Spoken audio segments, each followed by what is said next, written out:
FBI.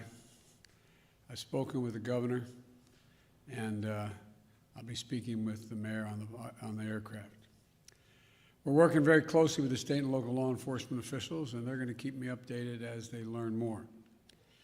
You're going to ask me to speculate. Understandably, you'd ask me to speculate about what happened, why it happened, and I'm not going to do that now because we don't have all the information, not until I have all the facts. But I do know this. As president, I'm going to use all the resources at my disposal to keep the American people safe.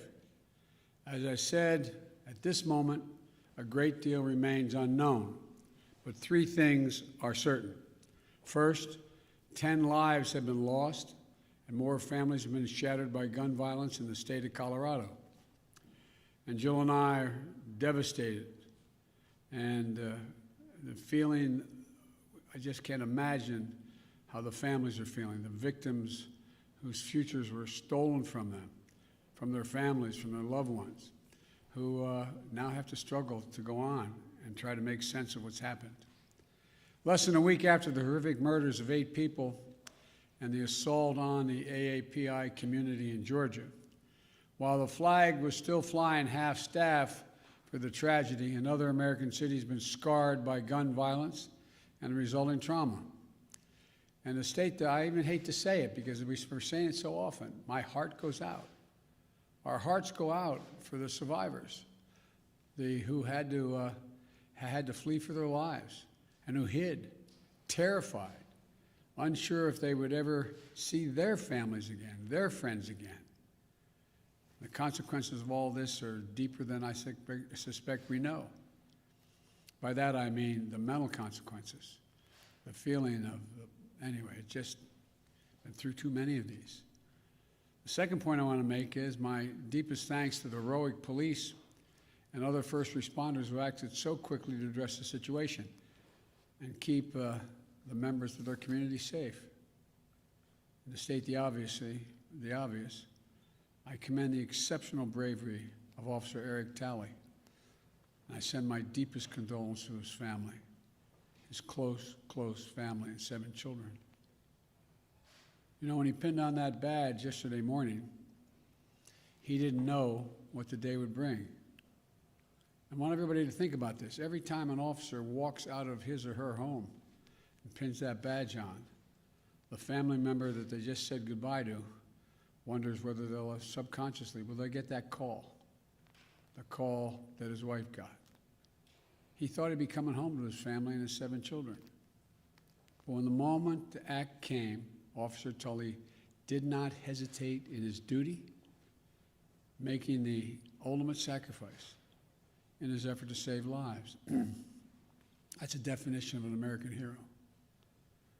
And thirdly, I want to be very clear. This is the one thing I do know enough to say on in terms of what's happened there. While we're still waiting for more information regarding the shooter, his motive, the weapons he used, the guns, the magazines, the weapons, the modifications that apparently have taken place to those weapons that are involved here, I don't need to wait another minute, let alone an hour, to take common sense steps that will save the lives in the future and to urge my colleagues in the House and Senate to act. We can ban assault weapons and high-capacity magazines in this country once again. I got that done when I was a senator. It passed. It was law for the longest time. And it brought down these mass killings. We should do it again. We can close the loopholes in our background check system, including the Charleston loophole.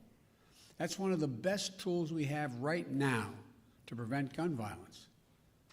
The Senate should immediately pass, let me say it again, the United States Senate, I hope some are listening, should immediately pass the 2 House-passed bills that close loopholes in the background check system. These are bills that receive votes of both Republicans and Democrats in the House. This is not, it should not be a partisan issue. This is an American issue. It will save lives, American lives, and we have to act. We should also ban assault weapons in the process. I'll have much more to say as we learn more, but I wanted to be clear. Those poor folks who died left behind families It leaves a big hole in their hearts. And we can save lives, increasing the background checks so that they're supposed to occur, and eliminating assault weapons, and the size of magazines. I don't know all the detail yet on that. But I'll be talking to you more later today or in the next couple of days about what else we know. May God bless you all and those families who are mourning today because of gun violence in Colorado and Georgia, all across the country. We have to act so there's not more of you, there's fewer of you as time goes on. Thank you so much. Will you introduce new gun legislation, Mr. President? Do you plan to Introduce